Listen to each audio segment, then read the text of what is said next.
The common cold is annoying and hard to get rid of, and you just want to have that medicine before everyone else gets contagious, and everyone is just trying to stay away from you. Many other people that are going through blindness want to avoid it. Why? Because society doesn't accept it, hasn't really accepted it. Sure, there's other programs that can help you. Sure, we have some technology that is available to make life easier.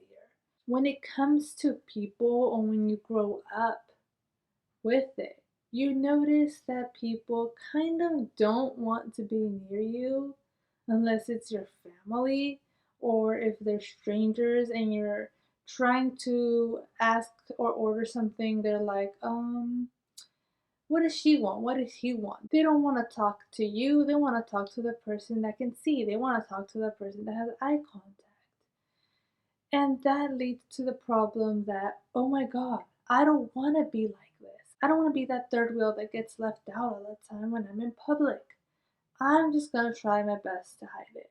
And that's what a lot of people go through, that phase, the hiding phase, trying to be normal, whatever that is. Because the most important thing when you're young, when you're a teenager, when you're in high school, you want to feel that way. I hated who I was so much. I started to disassociate with the blind community because there was so much weird people, and then other people always thought, man, blind people are weird. I don't want to talk to them. So I started thinking, I don't want to talk to those people. They're weird. They're going to make me lose my friends, or other people are not going to get near me. I'm better than them. And we start to think that we ourselves are better than our kind. What kind of people are we to think this community is a part of us? This community knows what we're going through. And we're trying to be like people that have all their senses, people that will never understand us, people that don't know our struggles, people that don't know what we've been through, people that take their vision for granted, people that really hate themselves. Because if people are avoiding you or avoiding people with disabilities or blindness, they're afraid. They're afraid to imagine themselves with that kind of disability. They're afraid of really getting found out themselves. What is their weakness? Will you find it? It's their own insecurities, and it's because they're not sure of themselves. And if people were sure of themselves and who they were,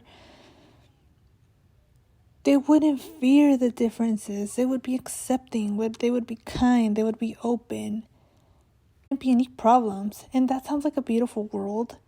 But we don't live in that world yet. We still are divided. There's still many pronouns that have been creating to divide us even more. You have blind, you have legally blind, you have partial, you have who knows what the heck. Honestly, I don't really care, because I just think you're either blind or not. Shoot, you can use whatever you want if it makes you feel comfortable. But all in all, we're all on equal ground.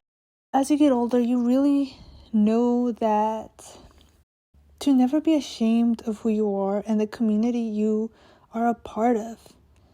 Because even though everyone thinks that, oh, it's hard to get a job because you're blind, and people may always think less of us, who cares if they think less of me? Who cares if they think less of you? As long as you know where you stand, as long as you know your own limits, that's all that matters. And now I really admire and I respect and I care a bunch about the blind community, and I don't know what I would do without it. I am constantly learning from other people that are going through their own struggles of blindness, and I'm watching them and learning from them. Not just the blind community, all the disabled community. We've all come a long way, and really taking from their experience and putting it in mine and seeing what I can come up with. And thanks to one another, I've learned from every person I could think of. Again, because of my competitive nature, I was like, whatever. I am not going to read print because it's too hard or I read too slow, so I might as well move on to Braille. And then I could be equal, read the same speed, read how I like. And books were my thing, so why not? I was like, wow, this is so easy. I should have done this a long time ago instead of running away from who I am. Instead of avoiding that part of me that I've been trying to run away from. Everyone's been trying to do that forever. Everyone wants to avoid that weakness or that whatever they think is a weakness or that thing that's a flaw that everyone can see, that everyone can notice and block it out.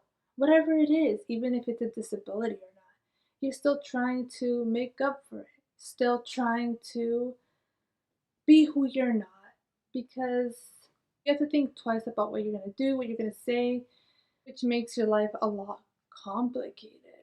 And you're taught to avoid things, avoid everything, avoid things that are going to hurt you, avoid things that are going to be difficult, avoid everything that feels uncomfortable. And how do people do this? With their phones, by ignoring other people, by hurting other people, by listening to music so they won't have to hear what they need to hear. We have become masters of avoidance. Avoidance is like our middle name. Don't avoid what is you, avoid what is not you, and learn how to expand it. Make that into something you love and accept and share with everyone else. Because sharing helps you become that person you want to be instead of hiding in the shadows.